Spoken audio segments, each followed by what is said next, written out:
नमस्कार, news plus के analysis कार्यक्रम में आपका स्वागत है। बंगाल का रिजल्ट आने में कुछ घंटे बाकी हैं। टीएमसी और भाजपा के अलंबरदारों को नींद नहीं आ रही है। दोनों ही पार्टियों में छटपटाहट दिख रही है, तनाव दिख रहा है और डर भी। टीएमसी को लग रहा है कि सत्ता गई तो सारा वैभव मिट्टी में मिल जाएगा, लेकिन भाजपा को लग रहा है कि इस बार नहीं जीता तो वजूद का बड़ा संकट भी हमारे सामने खड़ा हो जाएगा। खासकर अमित शाह और संगठन प्रभारी सुनील बंसल की प्रतिष्ठा जरूर आंच आने के कयास लगाए जा रहे हैं। बंसल कभी यूपी में भी इसी जिम्मेदारी को संभालते रहे हैं, पर उनके रहते तमाम सारी कंट्रोवर्सी भी यूपी में रही है। बंसल को हमेशा से शाह की पैनी दृष्टि के लिए जाना जाता रहा है, पर इस बार क्या वो मिथ टूटेगा या फिर उसे नया मुकाम मिलेगा, ये तो 4 मई को ही पता चलेगा। पर इसी बिंदु पर हम विश्लेषण करेंगे। साथ होंगे सीनियर जर्नलिस्ट और राजनीतिक विश्लेषक संजय श्रीवास्तव जी। संजय जी, नमस्कार के साथ आपका स्वागत है। जी नमस्कार। नमस्कार जी। संजय जी, क्या मान के चले बंगाल के रिजल्ट में चाणक्य या ममता का गुरूर टूटेगा क्या? अब देखिए, ये तो परसों जब काउंटिंग शुरू होगी उसके 1-2 घंटे बाद जो है सारे तिलिस्म टूट के बाहर आएंगे ईवीएम से।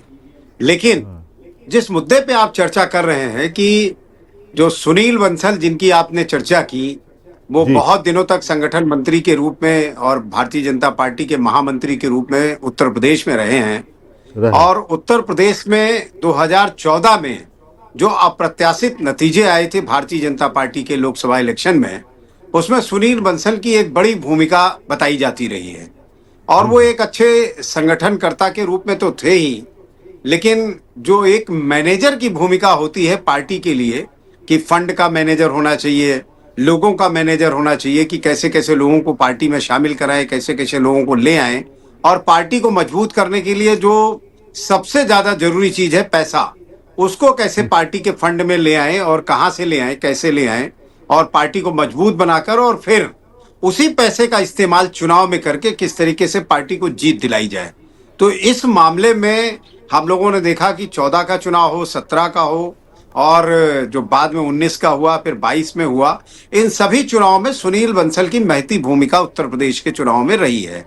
और शायद इसीलिए उन्हें फिर राष्ट्रीय महामंत्री बनाकर देश में बुला लिया गया, दिल्ली बुला लिया गया।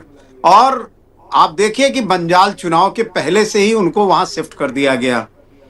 तो मुझे लगता है कि सिर्फ कोलकाता में ही उन्होंने प्रवास नहीं किया होगा, उन्होंने निश्चित तौर पर पूरे बंगाल की खाक छानी होगी और बंगाल के उन लोगों के रिकॉर्ड या उन लोगों को अपने पास बुलाया होगा जिनसे पार्टी का पैसा भी खर्च कराया जाए और पार्टी को मजबूत भी बनाया जाए, और पार्टी को जीतने वाले जो उम्मीदवार चाहिए बंगाल की धरती से, उन लोगों को कैसे उनका चयन किया जाए और कैसे उन्हें टिकट देकर और चुनाव के मुकाबले में खड़ा किया जाए टीएमसी के, कैसे कैसे उनको ले जाया जाए। और इस तरीके से जो मजबूती सुनील बंसल और फिर उसके साथ में चूंकि बीजेपी के चाणक्य कहे जाते हैं अमित शाह जी, तो उनके साथ उनका जो वो तालमेल रहा। और आप देखिए कि बड़ी ये छोटी बात नहीं है कि देश के गृह मंत्री होने के बावजूद भी पूरा समय उन्होंने बंगाल चुनाव में दिया, वहीं रहे, वहां पे उन्होंने तमाम रोड शो किए, रैलियां की। बावजूद इसके वो छोटे छोटे कार्यकर्ताओं, छोटे छोटे नेताओं से लेकर बड़े नेताओं तक का फीडबैक लेते रहे और नजर रखे रहे कि टीएमसी को मात देने के लिए हर सीट पर कौन सा उम्मीदवार जरूरी है और कौन सा वो साम दाम दंड भेद अपनाना जरूरी है जिससे भारतीय जनता पार्टी के उम्मीदवारों की जीत हो। तो इस सकृत संकल्प के साथ अगर सुनील बंसल और अमित शाह दोनों की जो कही जाए कि टीम वहां काम कर रही थी, तो अगर अप्रत्याशित नतीजे तृणमूल कांग्रेस या तमाम उन पंडितों के लिए जो कयास लगा रहे हैं कि ममता बनर्जी हैट्रिक लगाने वाली हैं, उनके लिए चौंकाने वाले अगर आ जाएं तो कोई आश्चर्य की बात नहीं है। जिस तरीके से बीजेपी के संगठन ने इन दोनों महारथियों के बलबूते वहां चुनाव लड़ा है। लेकिन एक बात और है कि अगर ये लोग पूरे संगठन के साथ, तमाम मुख्यमंत्रियों के साथ, तमाम केंद्रीय मंत्रियों के साथ, सांसदों के साथ वहां जमे हुए थे और ममता बनर्जी को उखाड़ फेंकने के लिए लगे थे, तो ममता बनर्जी ने भी कम कमर नहीं कसी हुई थी। वो अकेले ही अपनी जो तमाम सांसद, महिलाएं सांसद हैं, तमाम उनके जो नेता हैं, उनके साथ अकेले उन्होंने इतनी बड़ी टीम का मुकाबला किया है, और कहीं ना कहीं जिस तरीके से चुनाव लड़ा है और बम्पर वोटिंग हुई है, उसमें उनका भी तमाम चीजें, तमाम मुद्दे। एक मुद्दा मुझे बड़ा अच्छा लगा था, जी। किसी पत्रकार ने ही मुझे बताया, वहां वो काफी दिन रहे थे, और मैं उसे इंगित करना यहाँ चाहता हूं कि जिस तरीके से पैसों की बंदरबाट इन चुनावों में की गई तमाम, जैसे हिमंता बिश्वा शर्मा ने 9-9 हजार रुपए महिलाओं के खाते में डाले, बिहार के चुनाव में तमाम महिलाओं के खाते में तमाम तरीके से पैसे डाले गए। तो यहाँ गौरतलब बात यह कि ममता बनर्जी कई सालों से वहां की महिलाओं के खाते में 1500 रुपए डालती आ रही है हर महीने। ये साल में नहीं है कि एक बार 9 हजार डाल दिया और इस तरह कर दिया, वो हर महीने 1500 रुपए। तो अगर हर जगह रुपया गुल खिला रहा है, वोट दिला रहा है, तो क्या ममता बनर्जी को ये पैसा वोट नहीं दिलाएगा? तो ये जो महिलाओं की भीड़ बता रही है कि बीजेपी बताती है कि हमारे खेमे में महिलाओं की भीड़ है और महिला वोट कर रही हैं, कहीं ऐसा ना हो कि ये वही महिलाएं हो जिनके खाते में हर महीने 1500 रुपए आ रहे हों, और वो महिलाएं दो फूल पत्ती पर वोट डाल रही हो, तो बाजी पलट भी सकती है। इसीलिए अभी जितने भी पंडित हैं, मैंने किसी से क्लियर कट ये नहीं सुना कि हाँ बीजेपी बहुमत से आ रही है, टीएमसी बहुमत से आ रही है। तो नेक टू नेक की फाइट है, कांटे की लड़ाई है। अब परसों 2 घंटे में सब कुछ 7 से 9 बजे तक में सब साफ हो जाएगा कि किसकी सरकार बन रही है, कौन आगे जा रहा है, कौन पीछे बढ़ रहा है, किसकी घोड़ागढ़ित वहां काम की और किसकी घोड़ागढ़ित वहां फेल हो गई। ठीक बात है। संजय जी, 15 दिन अमित शाह बंगाल में रहे, वो अलग बात है कि पार्टी में हर तरह के पहलू का इस्तेमाल किया गया, हर तरह की चीज़ें वहाँ रखी गई, लोग भी वहाँ गए, भाजपाई भी गए, बड़े बड़े नेता भी वहाँ रहे, लेकिन 15 दिन वहाँ रहना और सुनील बंसल का एक एक सीट पर होमवर्क करके कोऑर्डिनेशन करना, क्या आपको लगता नहीं कि भाजपा के ये 2 अलंबरदार अलग तरह से चुनाव लड़ने की कोशिश करते हैं और एक मैसेज भी फ्लोट करते हैं कि कैसे चुनाव लड़ा जाता है? तो क्या कुछ सीखने की जरूरत भी है क्या विपक्ष को, खासकर कांग्रेस को? हाँ बिल्कुल, इसमें कहीं दो राय नहीं है। बहुत अच्छा सवाल है आपका राजेश जी, कि आप देखिए कि 2 लोगों का जिनका हम जिक्र कर रहे हैं, एक पर्दे के पीछे, यानी कोई फिल्म बन रही है तो उसका प्रोड्यूसर है, वो डायरेक्टर है, प्रोड्यूसर है, पर्दे के पीछे है, और पर्दे के पीछे से सुनील बंसल ने वो सारी चीजें की। एक एक सीट पे गुणागणित लगाया, कहाँ कौन सा उम्मीदवार जीत सकता है, कहाँ कैसा वोट है, कितना मुस्लिम वोट है, कितना हिंदू, कितना बंगाली में हिंदुओं का वोट है, कितना बंगाली मुस्लिम है, कितना बंगाली ब्राह्मण है, कितना बंगाली कायस्थ है, कितना बंगाली अदर कास्ट है। तो ये सब गुणागणित और ये सब करने का जो प्रयास था वो सुनील बंसल का था। लेकिन फिल्म में जो नायक की भूमिका निभाकर सीधे सीधे सामने आ रहे थे वो अमित शाह थे। उन्होंने तमाम रोड शो किए, तमाम रैलियां की, तमाम नुक्कड़ सभाएं की, और सब जगह जो भारतीय जनता पार्टी जिस तरीके से चुनाव मैदान में थी उसको सामने रखा। उन्होंने अपना एजेंडा क्लियर रखा कि किस तरीके से बंगाल में जो कटमनी, भ्रष्टाचार, माफिया राज, तमाम चीजों को जो उन्होंने टारगेट किया था कि ममता के राज में ये सब चीजें हैं, और हिंदुओं पर जिस तरीके से अत्याचार की बात होती है, जैसे घुसपैठिए आते हैं, तमाम ऐसे मुद्दों को उन हिंदुओं तक पुरजोर तरीके से रखने की कोशिश की कि जो भारतीय जनता पार्टी के अदर स्टेट में जिस तरीके से सरकारें आई हिंदू मुस्लिम बंटवारे के प्रभाव में वोट को लेकर, उसी तरीके से यहां भी कुछ हो और वो हिंदू भारतीय जनता पार्टी को वोट करे, तो वो चाहे बंगाली हिंदू हो चाहे बंगाली मुस्लिम हो, उसको भी कहीं ना कहीं उन्होंने लुभाने की कोशिश की। तो ये 2 तरीके थे, एक नायक के जरिए, दूसरा डायरेक्टर और प्रोड्यूसर के जरिए। तो पूरी स्क्रिप्ट लिखी गई और उसी तरीके से कुछ फिल्मांकन किया गया है। अब फिल्म पर्दे पर 4 तारीख को उतरेगी, तो उतरते ही ये हिट होती है या फ्लॉप होती है, निर्णय तो जनता ने जो ईवीएम में अपने बटन दबाए हैं उससे कर दिया है। तो निश्चित तौर पर 4 तारीख को सुबह देखने में सब कुछ साफ होगा। लेकिन इन दोनों के जो प्रयास रहे हैं और जिस तरीके से इन्होंने बैटिंग की है बंगाल की पिच पर, ममता बनर्जी की पिच पर बैटिंग करना कोई आसान काम नहीं था, लेकिन उन्होंने धुआंधार तरीके से जिस तरह चौके छक्के लगाए हैं वो वाकई काबिले तारीफ है, उससे कोई इनकार नहीं किया जा सकता है। ठीक बात है। संजय जी, एक सवाल और आपसे जानना चाह रहे थे। एग्जिट पोल बहुत सारे आ गए, एक आध 2 एग्जिट पोल ऐसे भी हैं जिसमें ममता की सरकार का आने की संभावनाएं जताई जा रही, लेकिन बाकी लोग भी नेक टू नेक फाइट के चक्कर में चलते हुए ये कह रहे हैं कि भाजपा आ भी सकती है, नहीं भी आ सकती, दोनों चीजें हैं, दोनों कयास हैं। लेकिन उससे पहले बांग्लादेश के सदन में जिस तरह की छटपटाहट दिख रही है मेंबर ऑफ पार्लियामेंट्स वहां जो हैं उनके ज़बां से कि अगर भाजपा आ गई तो बड़ा मुश्किल हो जाएगा मुसलमानों को, खासकर बॉर्डर एरियाज में, मुर्शिदाबाद है और नदिया है, ये सब इलाकों में।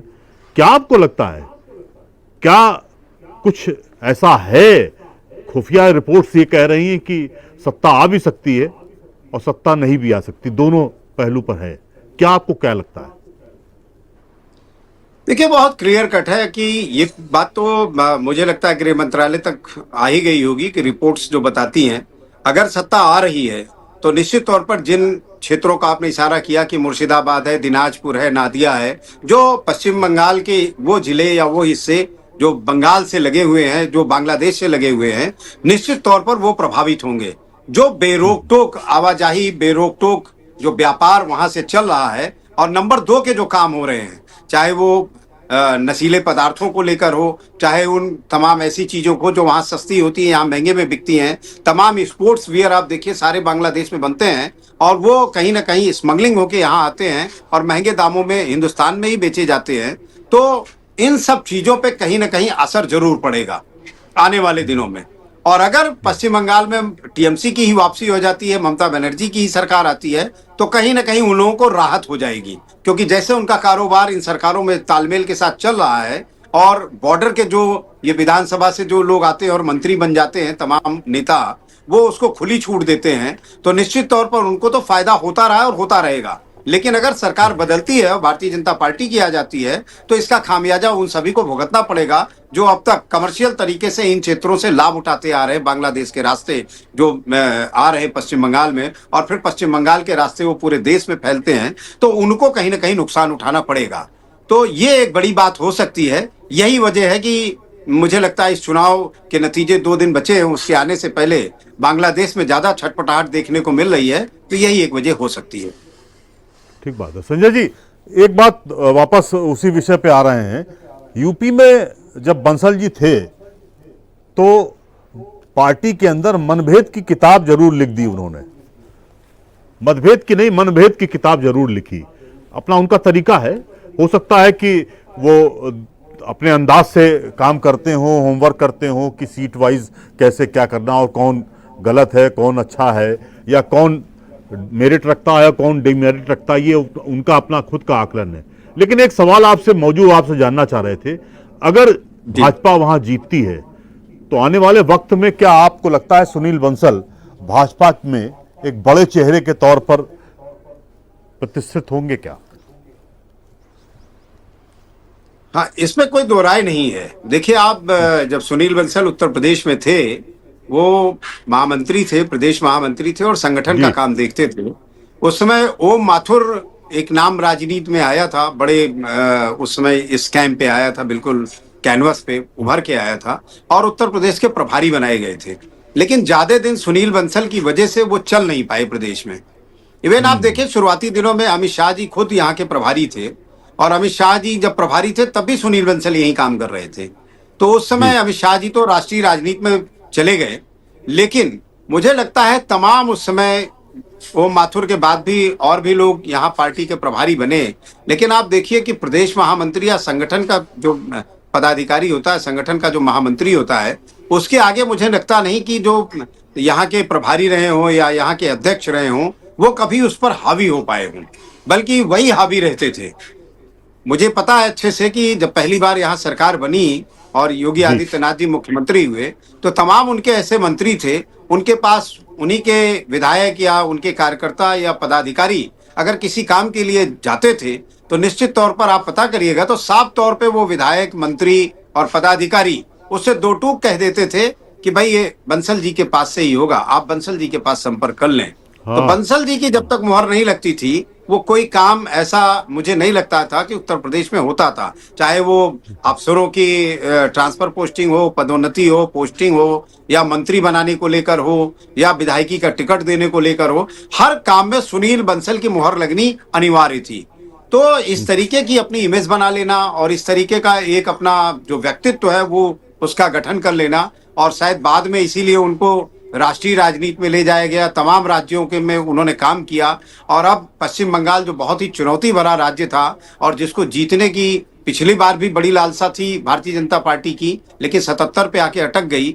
अब की बार कहीं ना कहीं साख की लड़ाई है और इसीलिए शायद बंसल जी को वहां बहुत पहले से ही इन्वॉल्व किया गया, उनको लगाया गया, और उसके बाद अमित शाह ने भी पूरा समय दिया है। तो अब देखना है कि नतीजे जो पंडित कयास लगा रहे हैं कि भारतीय जनता पार्टी के पक्ष में होने चाहिए, लेकिन ममता बनर्जी को भी कम नहीं आंका जाना चाहिए। और टीएमसी वहां चूंकि 10 साल से शासन में रही है, तो निश्चित तौर पर हराना इतना मुश्किल काम तो नहीं है। लेकिन अब देखिए नतीजे किस तरह आते हैं, और अगर भारतीय जनता पार्टी वहां जीतती है, सरकार बनाने में कामयाब होती है, तो निश्चित तौर पर ये मान के चलिए कि उसका असर पूरी देश की राजनीति पर पड़ेगा, और आने वाले जो 2027 में तमाम राज्यों के विधानसभा चुनाव हैं, उस पर इसका सीधा असर दिखने को मिलेगा।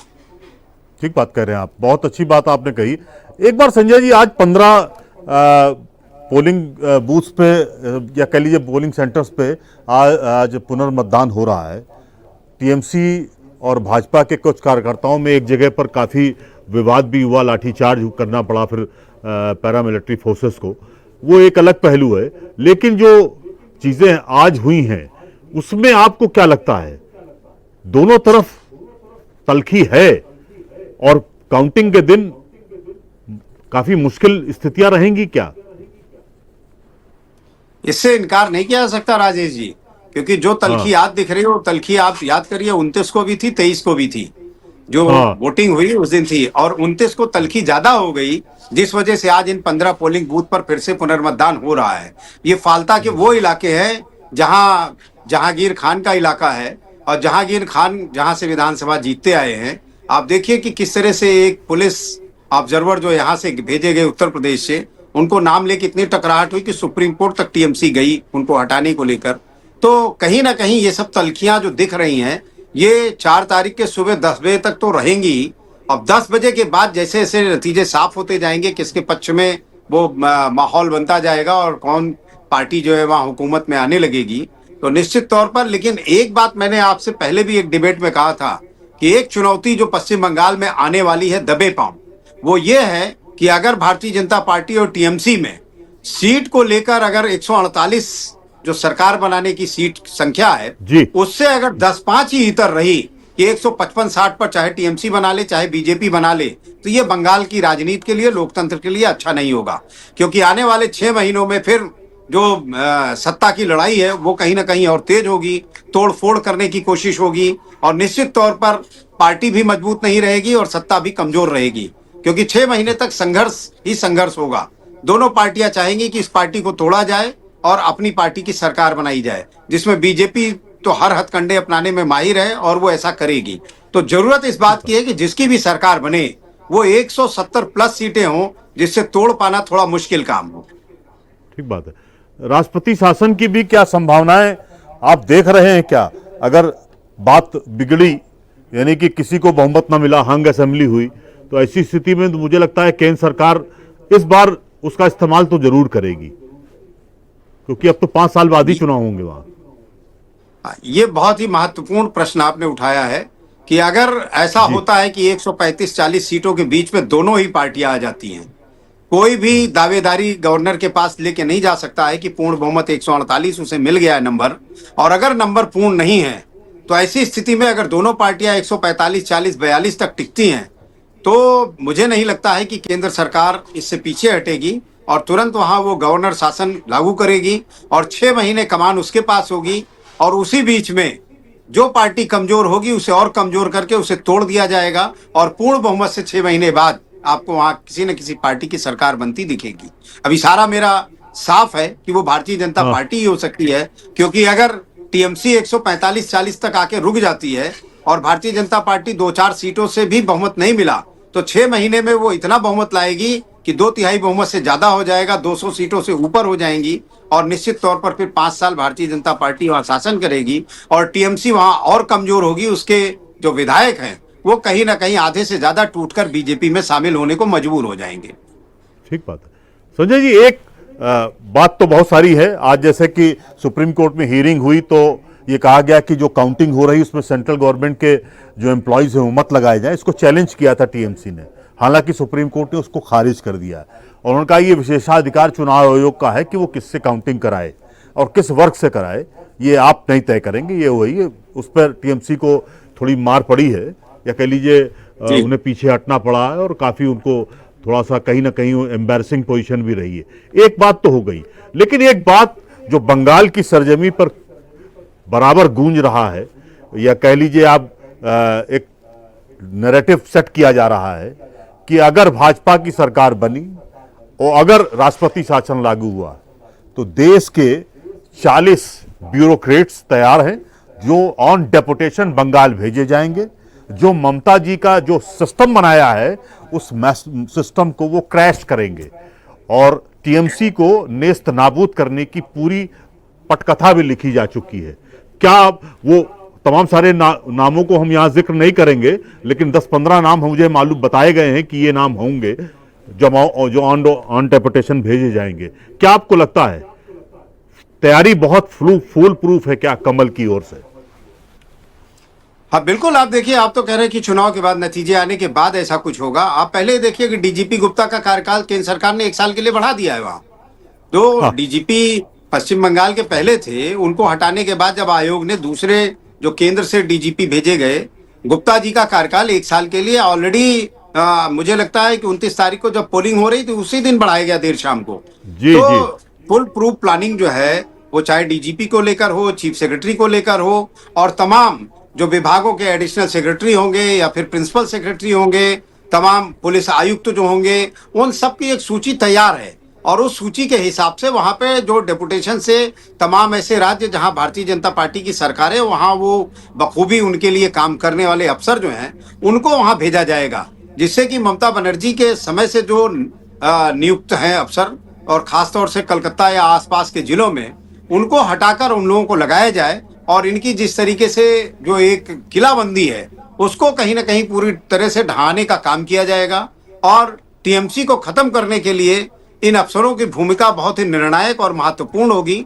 तो निश्चित तौर पर ऐसे अफसरों की लिस्ट केंद्र सरकार ने बना रखी है और वक्त का इंतजार है कि 4 तारीख को काउंटिंग के बाद जैसे ही दोपहर तक भी सरकार बन जाती है तो निश्चित तौर से आप हम बैठेंगे और 1-2 दिन में ही देखेंगे किस तरीके से डेपुटेशन पे तमाम अफसरों को पश्चिम बंगाल भेजा जाएगा, उनकी नियुक्ति की जाएगी और उनसे फिर सरकार बनने के बाद जैसे वो बीजेपी चाहेगी उस तरीके से उनसे काम लेगी।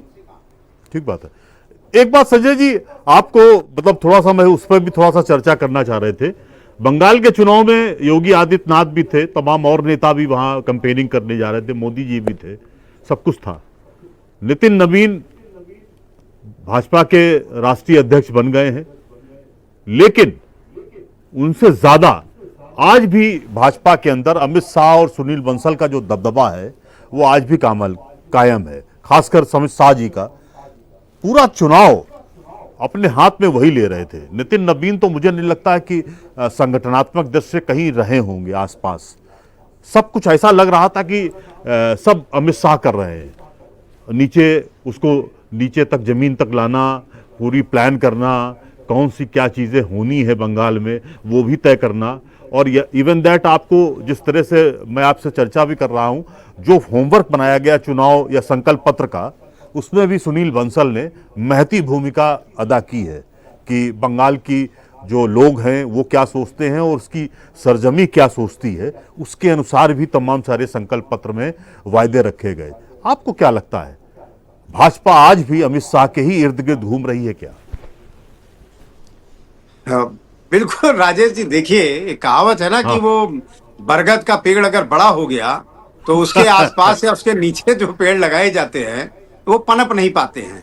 तो नितिन नवीन जी राष्ट्रीय अध्यक्ष तो बना दिए गए, लेकिन इन्हीं दोनों लोगों की मंशा पर बनाए गए, इन्हीं दोनों लोगों की मोहर लगने के बाद ही उनको राष्ट्रीय अध्यक्ष बनाया गया। और मुझे लगता है कि पिछले कुछ सालों से आप देखिए कि प्रधानमंत्री नरेंद्र मोदी और अमित शाह चाहते भी हैं कि जो पार्टी का राष्ट्रीय अध्यक्ष हो वो पपेट टाइप का ही हो, कि मेरे कहने पे बस वो मोहर लगाता रहे और काम पार्टी का चलता रहे।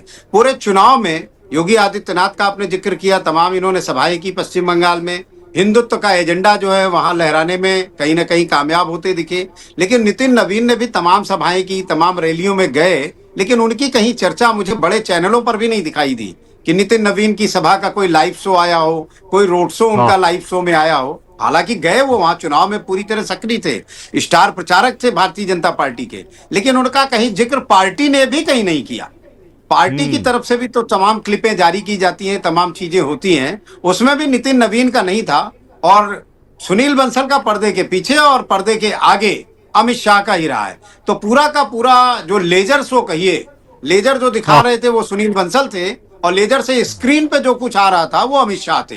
पूरे बंगाल चुनाव में आप देखिए तो अमित शाह का ही पूरा नाम था। अमित शाह ही किस तरह से कैंपेनिंग कर रहे थे और नेताओं से भी किस तरह कैंपेनिंग करा रहे थे।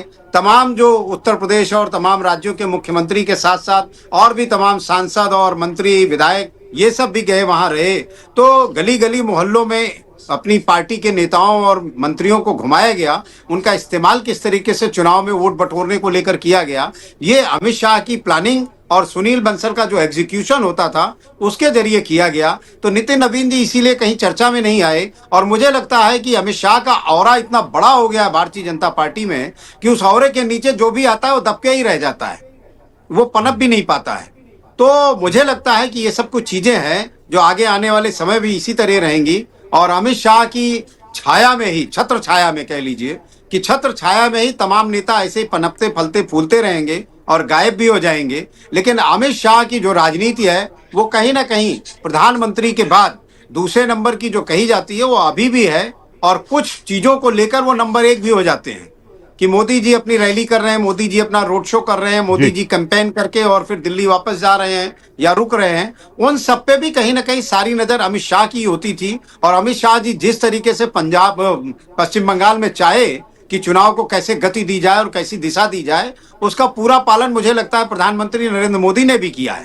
तो ये सब मिला के जो देखने को मिला है उसमें लगा है कि अमित शाह की पूरी भूमिका रही है और पूरे मुझे लगता है कि 24/7 उन्होंने वहां काम किया है, नजर रखी है। अब ये देखना है कि कितनी बड़ी, जैसे और राज्यों में भी अमित शाह के करने पर तमाम सफलताएं मिली हैं, राज्यों में भारतीय जनता पार्टी की सरकार बनी है, तो अब क्या पश्चिम बंगाल में भी ये दोहरा पाते हैं? और अगर ऐसा हुआ तो फिर बड़े चाणक्य के रूप में और उनका कद बढ़ेगा, और फिर देश के राजनीति में उनका कद कितना बढ़ता है ये आने वाला सब समय जो है वो बताएगा। क्योंकि तमाम ऐसे प्रदेश के नेता हैं या प्रदेश के मुख्यमंत्री हैं जो कहीं ना कहीं प्रधानमंत्री की दौड़ में अपने आप को वहां की जनता के बीच में बताते हैं। तो ये साफ हो जाएगा कि अगर पश्चिम बंगाल का चुनाव भारतीय जनता पार्टी बहुमत से जीत गई और वहां सरकार बनाने में कामयाब होती है तो निश्चित तौर पर उन नेताओं को का चैलेंज, जिसमें हमारे मुख्यमंत्री योगी आदित्यनाथ भी हैं, उनका बढ़ जाएगा कि अमित शाह को टक्कर देना कोई मामूली बात नहीं है। हाँ हाँ, ठीक बात है। संजय जी, एक अंतिम सवाल, आरएसएस को इन सब चीजों पर, इस पूरे बंगाल के चुनाव में कहीं आप देख रहे थे क्या? ये बताओ, संक्षेप में चाह रहे थे आपसे। नहीं, आरएसएस पूरी तरीके से लामबंद थी और पर्दे के पीछे आरएसएस भी कहीं ना कहीं काम कर रही थी। पश्चिम बंगाल में आरएसएस का थोड़ा सा ये कह लीजिए कि वहां पे प्रभाव उनका कम है, जैसे शाखाओं के माध्यम से वो नॉर्थ इंडिया के राज्यों में, तमाम जिलों में, कस्बों में, हर जगह उनका एक प्रभुत्व रहता है, वैसा पश्चिम बंगाल में नहीं हो पाया। क्योंकि पश्चिम बंगाल में 30 साल जो कम्युनिस्ट ने शासन किया तो उसके लोगों का हर मोहल्ले में एक क्लब होता है, वहां उनका वर्चस्व होता था। वैसे ही अब जब से ममता बनर्जी हैं, उन क्लब्स में या उन मोहल्लों में जो भी पार्क होते हैं वहां पे वर्चस्व उनका होता है, वहीं से सारी राजनीति सेट होती है, वहीं से कार्यकर्ताओं को, वहीं से जो है मतदाताओं को, वहीं से जो है जनता को किस तरीके के उनके बीच में काम किया जाता है, कैसे उनके बीच में पहुंच बनाई जाती है, पैसे की कैसे बंदरबाट की जाती है, तमाम चीजें वो वहीं राजनीति से पनपती हैं। तो वो लोकल पॉलिटिक्स में मुझे लगता है कि इस तरीके से आरएसएस की पैठ वहां नहीं हो पाई। लेकिन इस चुनाव में आरएसएस भी पीछे नहीं थी, उसने काफी मेहनत की है और मुझे लगता है कि उस मेहनत के परिणाम कितने सामने आते हैं ये 4 तारीख को सारी चीजें स्पष्ट होंगी। 2 घंटे जब वोटिंग हो जाएगी तब काउंटिंग। ठीक बात है। संजय जी, आपका बहुत बहुत धन्यवाद। एक मुझे लगता है कि एक ऐसा विषय था जिस पर हम लोगों ने पॉलिटिकल एनालिसिस की है और तमाम पहलू हम लोगों ने साझा भी किए हैं आपके मुखारबिंद से। और मुझे लगता है भाजपाइयों को तो बात बहुत सारी चीजें नहीं पता हैं, लेकिन हम लोगों ने उन सब चीजों को भी रखा है। जैसे कि बंगाल में अगर सत्ता लौटती है, वह आती है, तो डेपुटेशन की एक तैयारी हो रही है, कौन कौन अफसर वहां तैनात किए जाएंगे, पूरे सिस्टम को जो जिस तरह का है, टीएमसी और लेफ्ट के बाद टीएमसी जिस तरह से बनाया है, उसको कैसे जमींदोज करना है, उसका भी एक खाका, एक ब्लूप्रिंट भाजपा ने तैयार किया है। आपका बहुत बहुत धन्यवाद। शुक्रिया, धन्यवाद। बंगाल का परिणाम देश के राजनीतिक भविष्य को तय करेगा। हार जीत के कई मायने होंगे। इसीलिए एक तरफ ममता अभिषेक तो दूसरी तरफ शाह बंसल का वर्चस्व दांव पर लगा है। पहली बार मुसलमानों को भी अपने भविष्य की चिंता सताने लगी है। शायद इसीलिए बांग्लादेश की संसद तक में रिजल्ट पर गंभीर बातें कही गई। चलते चलते शरद जोशी ने कहा था कि राजनीति के चरित्र में एक ही खूबी है कि उसका कोई चरित्र नहीं होता है। धन्यवाद।